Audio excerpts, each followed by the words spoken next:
नमस्कार. पवित्र पोर्टल 2025 वर प्रेफरन्स जनरेट करण्यासाठी आपल्याला महाराष्ट्राच्या पवित्र पोर्टलच्या वेबसाईटवर यायचं आहे. त्यानंतर आपल्याला पवित्र पोर्टल 2025 जी टॅब आहे त्यावर आपल्याला क्लिक करायचं आहे. त्यावर क्लिक केल्यानंतर आपल्यासमोर पोर्टलला लॉग इन करण्यासाठी लॉग इन पेज ओपन होईल.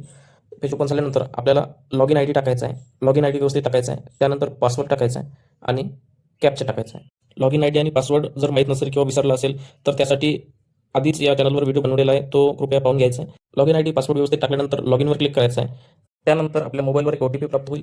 OTP व्यवस्थित टाकायचा आहे. त्यानंतर कॅप्चा व्यवस्थित टाकायचा आहे आणि लॉग इन करायचं आहे. लॉग इन केल्यानंतर पवित्र पोर्टलची इंटरफेस आपल्यापुढे ओपन होईल. आपल्याला उजव्या साईडला 3 आडव्या रेषा दिसतील.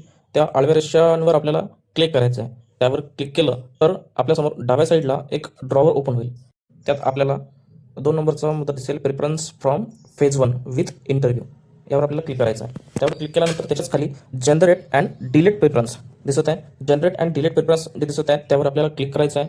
त्यावर क्लिक केल्यानंतर आपल्यासमोर वेबसाईट लोड होईल आणि जनरेट प्रेफरन्स नावाचे आपल्याला टॅब दिसेल. त्यावर आपल्याला क्लिक करायचं आहे. त्यानंतर आपल्यासमोर आपले प्रेफरन्स हे जनरेट झालेले असतील. प्रेफरन्स जनरेटेड सक्सेसफुली असा एक आपल्याला मेसेज पण येईल.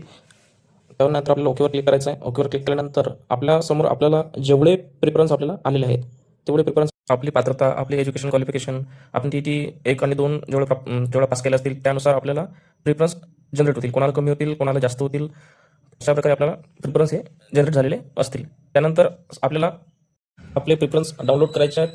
तर त्यासाठी आपल्याला वर डाउनलोड जनरेटेड प्रेफरन्स यावर आपल्याला क्लिक करायचं आहे आणि सर्वात खाली जाऊन आपल्याला हे प्रेफरन्स सेव्ह करायचे आहेत. कारण प्रेफरन्स जे जनरेट झालेले आहेत ते सेव्ह करणे खूप जास्त महत्त्वाचे आहे. त्यानंतर सेव्ह यावर आपल्याला क्लिक करायचं आहे. सेव्ह आणि नेक्स्ट हे जी टॅब दिसते त्यावर आपल्याला क्लिक केल्यानंतर आपल्याला जे जनरेट झालेले प्रेफरन्स आहेत ते सेव्ह होतील. नंतर परत आपल्याला 3 लाईनवर क्लिक करून ड्रॉवरवर यायचं आहे. त्यानंतर 2 नंबरचा ऑप्शन आहे, select preference of your choice. म्हणजे तुम्हाला जे आलेले प्रेफरन्स आहे त्यापैकी तुम्हाला कोणतं प्रेफरन्स सर्च करायचं आहे की हे आलाय का आपल्याला. त्यासाठी आपल्याला तो जिल्हा सिलेक्ट करायचा आहे.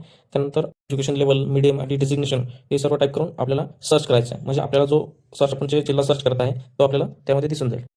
त्यानंतर सर्वात शेवटी आपल्याला प्रेफरन्स असाइन करायचे आहेत की आपल्याला कोणता प्रेफरन्स द्यायचा आहे, तो म्हणजे कोणत्या नंबरला द्यायचा आहे तो ठरवायचा आहे. आणि हे सर्व झाल्यानंतर आपल्याला प्रेफरन्स हे लॉक करायचे आहेत. त्यासंबंधी व्हिडिओ पुढे येणार आहे.